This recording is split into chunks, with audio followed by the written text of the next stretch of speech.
what's great is we retrain people to understand that the goal isn't to talk somebody into seeing your way, because that's never going to happen in a conversation. It is the goal, the measure of success is that you successfully started to yank the thread on the whole sweater of statism that they're wearing. You're listening to the Corbett Report. Hello, this is the Corbett Report. It is January 28th, 2020. Today we're talking to Larkin and Amanda Rose about something called Candles in the Dark. You'll have to forgive me. I'm sorry, James couldn't make it today. I am his identical twin brother, Statist Jim, who you've never met before, but he had to run out the door and he asked me to do this interview, so I've just got some notes to go on. It says, Larkin and Amanda Rose are doing some sort of seminar called Candles in the Dark, teaching people how to be anarchists. My stupid kid brother James, he was 3 minutes younger than me, and I can't believe he's this weird anarchist guy. I don't know, I don't get it at all. I love government, but I guess I'll have to do this interview. Larkin and Amanda, thanks for coming on the Corbett Report. Thanks for having us on. Thanks for having us. All right, so tell us about Candles in the Dark. What is this nonsense about anarchism you guys are trying to spread? Well, this nonsense is about the fact that pretty much everybody already is an anarchist underneath a bunch of garbage they were taught. And so getting people to think about these things and embrace these ideas is not so much a matter of, evangelizing them into a new religion. It's really a matter of removing some garbage from on top of what was already underneath and all they already need to know. They don't need to be any more moral or wise or anything. They just need some of the debris peeled off from what they actually are underneath. Are you calling my beliefs garbage? Are you saying I'm an anarchist? I am a statist to the core. I am saying that you, twin brother of Jim, are absolutely an anarchist underneath, and that you have been taught things that actually interfere with what you really believe in and what you really think about right and wrong.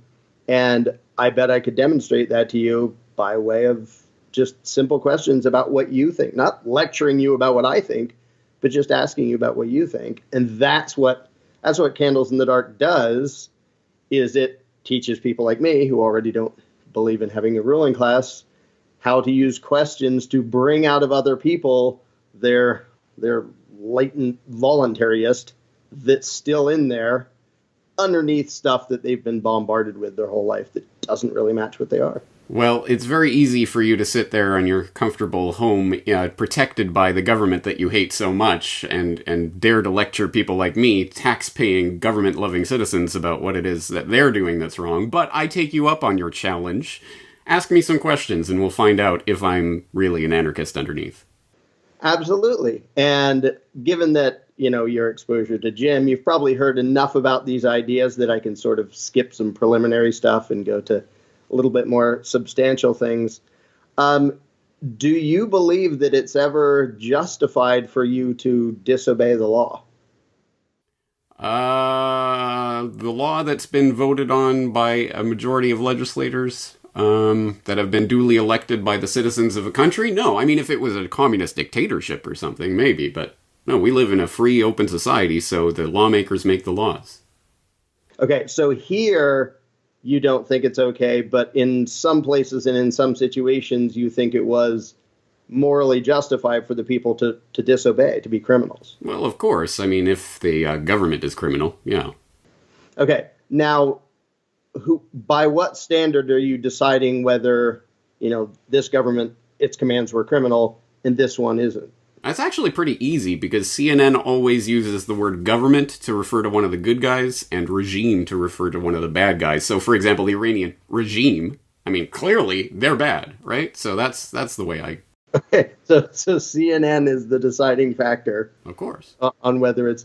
Now, what about in the past here? Like, can you think of laws in the past in this country that are now long gone that you think it was actually moral and legitimate for people to disobey and bad for people to enforce? Well, I'm in Japan, but let's assume I'm in America. Yeah, I must admit I like beer, and I understand at one point it was maybe not legal to drink beer. Indeed. Now, do you think if you happen to live here in the time of prohibition, of alcohol prohibition, do you think it would be moral and legitimate for you to disobey and have a beer, and immoral for them to violently attack you for that?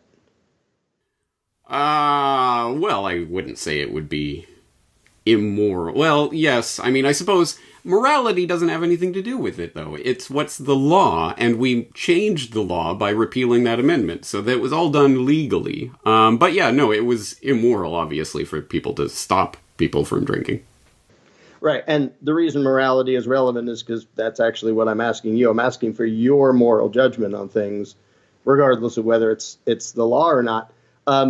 So you do believe, even here or where you are or wherever, that it's at least theoretically possible for duly elected representatives to go through the legislative process and do something, and you still don't necessarily have a moral obligation to obey. Not a moral obligation, no. Okay. Obviously they may do nasty things to you if you don't. But yeah, I was asking the moral side of that. Okay. One more question. I mean, we could do this all day, but we'll do a brief one. Do you believe, presumably you have, some political leanings as opposed to other political leanings. Do you believe it's legitimate and moral and righteous for whatever political party you don't particularly like to vote in people who will force you to pay for things that you're morally opposed to? Like if the Libertarian Party got into power and forced me to fund their plan for, I don't know. I can't even think of money. Yes. Well, of course. I mean, I hate the other side of the spectrum, and anything they do is wrong, and anything my side does is right and justified. So yes, obviously, anything that they force me to fund that I don't like is bad. Okay, and I agree that you shouldn't be forced to fund anything they don't like. Now, would you be up for the deal of they don't get to force you to fund anything you're against, and you don't get to force them to fund anything they're against? Would you go for that deal? Like, as in, from now on, you will never be forced to fund something you're against, but you also won't elect somebody into power who's going to force them to do it. So I never have to do anything that the other side, wants me to do again?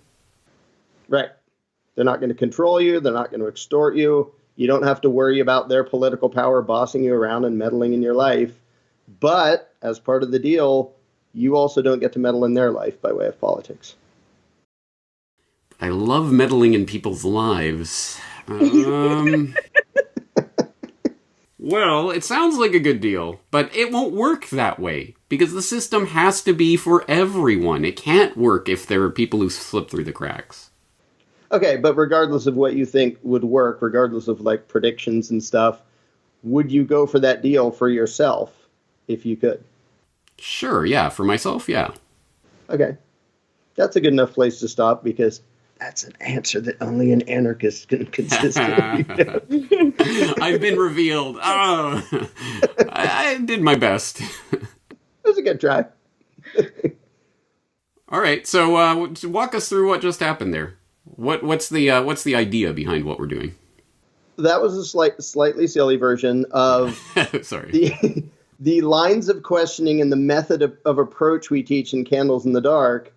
Because every person, even though, and it made for a very nice illustration, even though every person sort of has things that they wish authority would inflict on everybody else, like make the world the way I want it to be, they can also either imagine hypotheticals or see the real examples of where they don't like authority telling them, here's what you should be and here's what you have to pay for. So inside every individual or every status, there's this conflict. There's this part of them that wants to be free, and it doesn't want to be controlled. It doesn't want to be robbed. It doesn't want to be bossed around. It already understands self-ownership and non-aggression, even if they've never heard it called that. And then there's the part of them that's been taught that, well, if you do violence by way of these rituals and legislation and stuff, then it's okay and it's necessary and you have to have that for civilization, blah, blah, blah. So basically, the entire point of the lines of question is to bring out the contradiction in person. So it isn't me against them, it's them against them. And what we look for, what we teach people to look for is exactly what you did. I mean, obviously play acting, but exactly what you did, where you get to a point where you have to go, because that is the time that matters. When you can get somebody to a point where they're not quite sure what to say about what they think. It isn't a matter of they don't have a rebuttal to me. It's they're not clear on what to say about what they actually want. And if you learn the methods, it does take sort of self-training. Like Candles in the Dark is a 2-day seminar we put on, and most of it is about training yourself to not have it fall into an argument and all that, to keep yourself on track so you're not triggering their psychology and making them freak out. Part of the point is that it really is about helping them to start to see, but also to feel that the conflict is in here with themselves, and you're on their side, Yep. the side of the anarchist. And so most of the time when somebody has sort of a conversion experience, as I call it, which anarchists have when they kind of clear out that statism thing, we sort of forget what it was like to think like a statist. And then we do the full nerd Asperger-y thing of just going, I'm just going to tell everyone and go, bleh, and see, and they're going to accept it. And that's not what happens, because humans are emotional beings. We're psychological beings. So this is about training the psychology of the anarchist to not set off these emotional triggers, to not go at somebody, but to like come up alongside them and like join them and sort of partner with them in question asking in a way that helps them feel like you're just coaxing them gently over to this cooler side. You're on their side. So you're agreeing with them where they agree with you. You're asking questions that they're going to answer with the moral answer. And you're going to go, I agree. I don't think you should be forced to fund what you don't, think is moral. And, would you grant the same for me? And you're trying to bring out that person that is there the whole time. But the conflict is between them and themselves. Right. That's it. That's what cognitive dissonance is. You're bringing them to that wall of cognitive dissonance. Yeah. And one of the keys is when you're using the Candles in the Dark method, obviously I also do other things like knock down, drag out debates and arguments. But when you're doing the Candles in the Dark method, the only time you should even say what you think about something is if you agree with them. And then by all means, like, you said you didn't want to be robbed for things that you're morally opposed to. Good. I don't want you robbed for that either. So that they learn along the way, oh, this person keeps being on my side. Like they keep agreeing with me instead of saying I'm stupid and wrong and bad and stuff. I noticed that even as you were doing it, so it is an effective tactic. I'm like, hey, yeah. He agrees with me. Good. Even as I'm play acting, I was happy about that. Okay, Right. But Amanda, this is what I wanted to ask you about, the conversion experience that you talked about there. You've seen, obviously, this play out over the past few years. You guys have been doing this. What does that actually look like? Because I'm assuming most people, correct me if I'm wrong, but I'm assuming most people probably don't have their come to Jesus moment right there in the midst of this. I assume most people have to go home and think about it and wrestle with it, and you might hear about it later. What has been your experience with people? What's great is we retrain people to understand that the goal isn't to talk somebody into seeing your way, because that's never going to happen in a conversation. It is the goal, the measure of success is that you successfully started to yank the thread on the whole sweater of statism that they're wearing. And the way that the signs that you did that, it can usually be done, that can be done in one question. It's about their response and understanding the psychological tells of when they already go, that's a basic yes or no question and I can't answer it. And as soon as they don't have an answer, they're doing the visual tell of, I'm looking up to think about, is it this or is it this? My indoctrination says it's this, but that doesn't, something's not right here. And as soon as they do that, that's the measure that you got, you tugged on the thread. But yeah, the aha moment often doesn't come right then. What has happened though, is the first Candles in the Dark we did in Phoenix, Arizona, a guy that was brought in by his friend who attended our seminar, and, he was, practiced on at the end, and his friend brings him up in front of everybody. He's kind of tense, and you can tell he's on guard, and within seconds, he realized this wasn't a debate, this wasn't a fight, this wasn't and he was laughing along with his friend and having a good time, And by the time it was all done, he's like, my 15 minutes is up, because we bribe them with $50 cash for 15 minutes of their time. And he goes, I want to keep going. This is fun. And then he leaves, and his friend emailed Larkin the next day and said, my friend who came in said, I have some questions, man, but I think you're turning me into an anarchist. And he had, like, this was the next day. Yeah. So, so we've seen people kind of, and we've even seen some people who are already thinking about things, maybe minarchists, maybe, alt-right, come in, and they've got to the end of it and gone, wow, you know what? Dang, that's a good question. I'm going to have to think about that. And you can see the way that they say, I'm going to have to think about that is like, this is monumental. I need to go home and rearrange my whole worldview because you just got me. Right. So it's happening all the time. And we never don't hit the wall of cognitive dissonance in the middle of a seminar. And one thing we focus heavily on, and it's important for the voluntarists to understand this, is an analogy I use is like a doctor. If you break your leg and go to the doctor, when you walk out of his office, you still have a broken leg. Hopefully you have a broken leg that's set up in such a way that your body can now heal it, like with a cast on it and stuff. And if you have that mentality when talking to people and realize they're not going to change their whole worldview while you're talking to them, but you can set things up in such a way that when they leave, it's going with them. The uncertainty is going with them. The having to think about stuff is going with them. So the vast majority of progress is going to happen when you're not there. And they may come back to you later and talk to you, or you may never talk to them again. But, as most of us have experienced, most of our progress is when we're sitting around by ourselves going, I don't know how to sort this stuff out. It isn't while we're in the process of arguing with somebody. So we really are doctors. Like, you set the leg, you do what you can do, and you let them go. You don't press harder on the leg, that's going to help. You do what you can do and you let them sort it out, because they are the only ones who can heal their own indoctrination. You can help it, you can set it up, but you can't force it on them. And the more you try, the worse it gets. So that's one of the main things that we teach voluntarists is don't try to evangelize the heck out of them while they're sitting in front of you. What's funny is, ironically, anarchists want to force freedom on people verbally.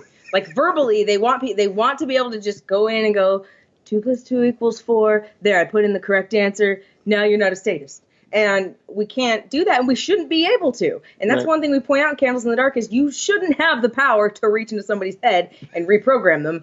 They're supposed to have to get here. That's what free will is. And this is just pulling the thread that just undoes the whole big just lie that just starts to unravel, because it can't not unravel. Once they've already had to come to the crossroads, they can't undo the moment where they had to come to the crossroads. That's what's so powerful. Just doing this is powerful. So people will think, wow, all I did was ask a few questions and it didn't seem like a lot happened right then. A lot happened right then. And it's been proven every time we've done this, because it's changed people. We did have one Candles in the Dark where a statist sat through the whole thing, knowing full well we were going to be talking about her in a sort of awkward way because it's geared towards people who are already anarchists. Well, her man brought her, and he said, she doesn't have anywhere to go. This Candles in the Dark is in the middle of the woods in Washington. Can she just stay here for a couple days? And so we said, well, yeah, I mean, it might be awkward for her because we're talking about her. And by the end of it, Larkin, went up to her and said, do you want to, volunteer to go up front in front of everyone and be one of the statists for us that does this, And she's like, well, I guess I could, but I'm not a statist now. Because she went through the seminar and heard us talking about statism and training people how to bring the true voluntarists out. And so the whole time she's like, well, screw that. Never mind my leftism. It's gone now. So she turned amazing into an stuff. I see how it can be so effective, but I think it seems to me that doesn't a lot of it rely on people agreeing to the ground rules first? I mean, everyone wants a debate. And if somebody comes into it thinking they're going to get a debate, or, oh, this is an anarchist that's trying to change my mind, I'm gonna ask you questions, I'm gonna throw things back at you. How do you avoid setting that sort of tone? That's why it's 100% the job of the voluntarist to keep that from happening. Because you don't get to agree for them what the rules are going to be, but there are absolutely things you can do that make it never go that way. And we've after every one of these we've done in person, we invite people in to so the people who are just there, they've been there for 2 days and now they're trying it out. whether on somebody they know or a few times we brought in people just out of the blue. But it's never been like angry and confrontational. Nope. And there is a lot of the training is to train the voluntarists to not let their own psychology make them fall into the rut of arguing, because it's so easy. And one of the things to demonstrate, and the reason there has to be a course, it can't just be, here, watch me do this, is the thing you can't see by watching someone do something is the 50 things they didn't do that would be really tempting to do that would have made it into an argument. Yeah, and the statist will try to say and do things along the way, like you said. They're going to try to do things that almost instinctively, if they think this is where it's going, or they think they know who you are, they expect a fight. So that's why it's so important to watch your own psychology. And when you realize how much your own psychology has everything to do with whether or not something goes into a fight, then you know that if for some reason they freak out and all you did was ask gentle questions, then that's the 100% indicator that you did the right thing and they did hit their cognitive dissonance. That's why they got mad.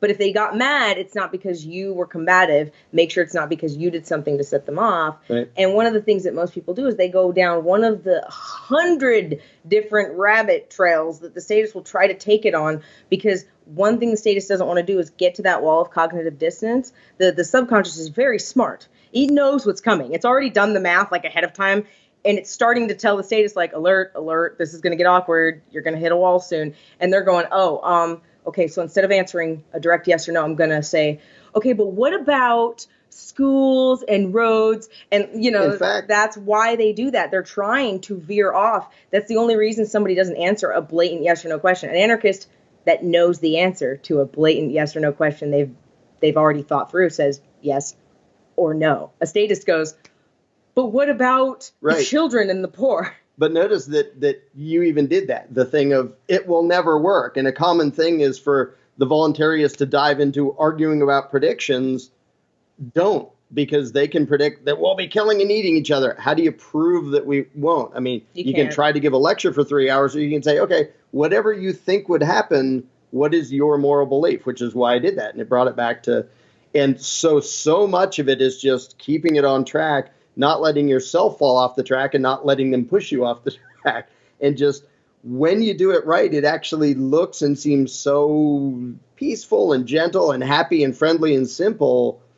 But that's after you learn the 100 things to not do that would make it crash into an argument or, a wild guess of predictions and all that. So most of it is literally self-training. Like people go into the mindset of, I have to change this person. And, not to be Zen-ish, but first you must change yourself. You totally have to, because your psychology as a human being is going to make an argument by default unless you train yourself not to. Whenever you're challenging someone's fundamental paradigms, that's just a fight waiting to happen, and you have to train yourself to do things so that you don't make a fight happen. Yep.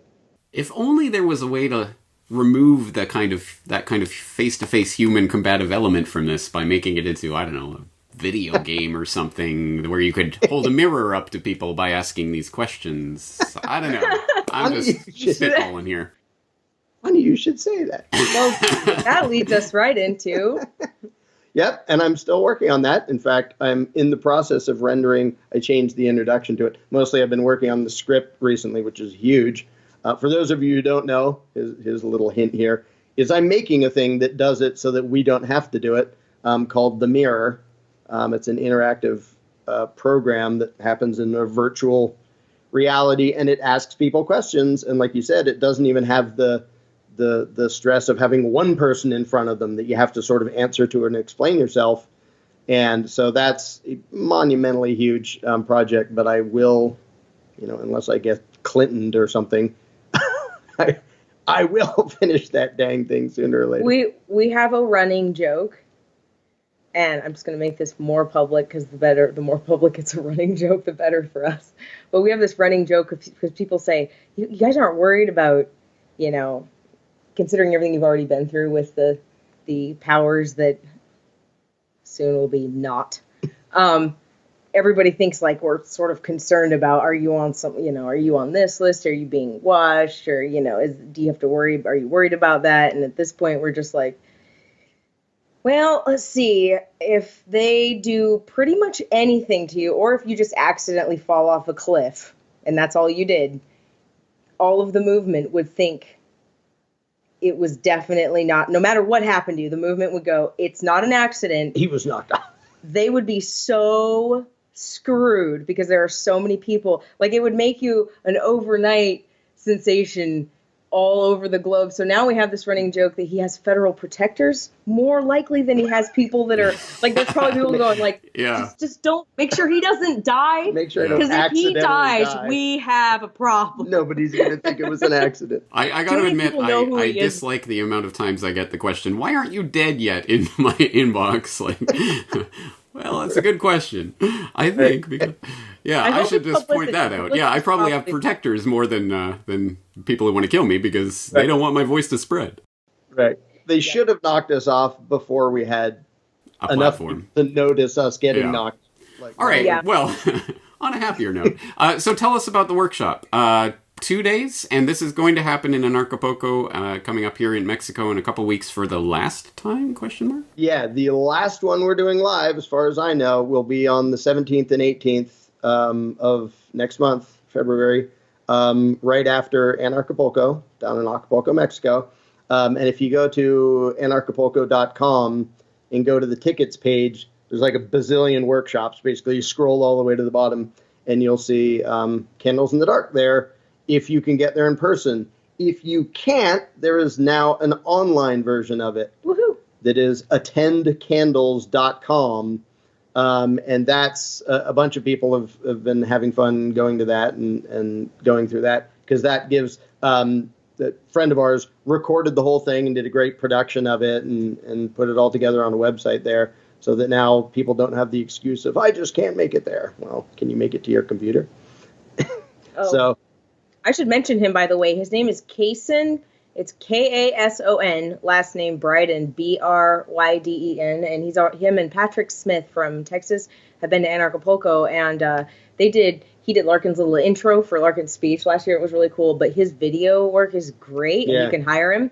So anyone in the movement out there, if you look up Kason Bryden, Kson Bryden, and you have an event or you want to do a Liberty event and you just want really good video work for it for a reasonable deal, message Case and find him on He's Facebook. really dang good at it, and he'd much rather be doing it for anarchists Yes, than the so weird corporate world. There's a of plug whatever. for Case and also and Patrick has been instrumental in trying to get the audio book of Most Dangerous Superstition on Audible and stuff. That's So about to be up.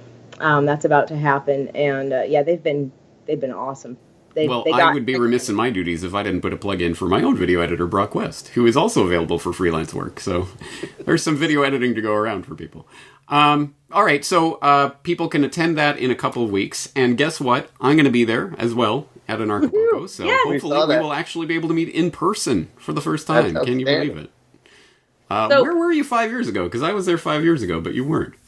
That was the one we weren't at. We've been at That was every the one I've been at. All right. yeah, we were at everyone since the second one. We got invited, and I actually got dragged in because this guy got dragged in because Jeff finally bribed him enough that Larkin was like, I don't fly the fascist guys, and then Jeff was like, but what about this? And then Larkin's like, well, I'm too broke to say no to that, so fine. So then Larkin tells Jeff, well, this woman has a really good voice, and he said all this sweet stuff about me. He's like, she's got really good ideas, and she should be heard. And I'm like, you told him what? And then Jeff messages me and goes, hey, do you want to be a speaker at Anarchapulco? And here I am, and this is my 5th year there, and it just happened because that's how it happened. Just some friends, Got and you dragged into it. got sucked in. Yeah.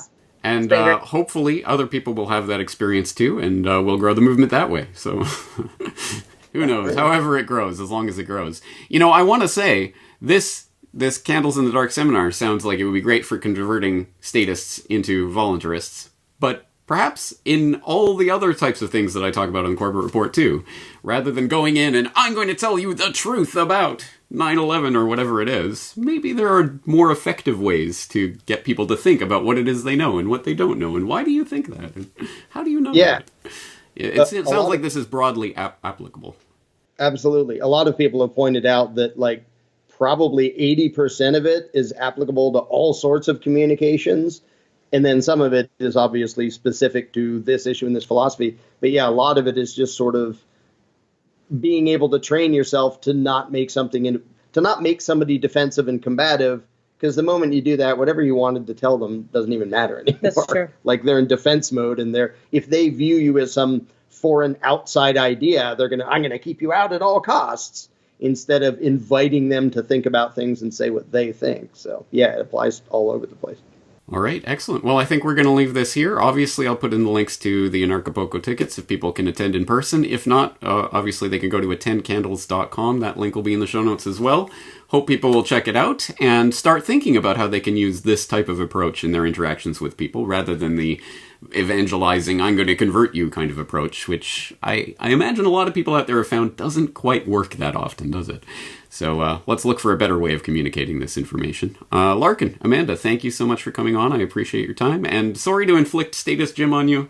It's my first time trying to do that. I know I wasn't very good at it. I'll work on it. And you might see Status Jim again in the future. So we'll see. Yeah, that was awesome. I look forward to meeting him again. That was great. I had fun. All right. Take care, guys. Take care.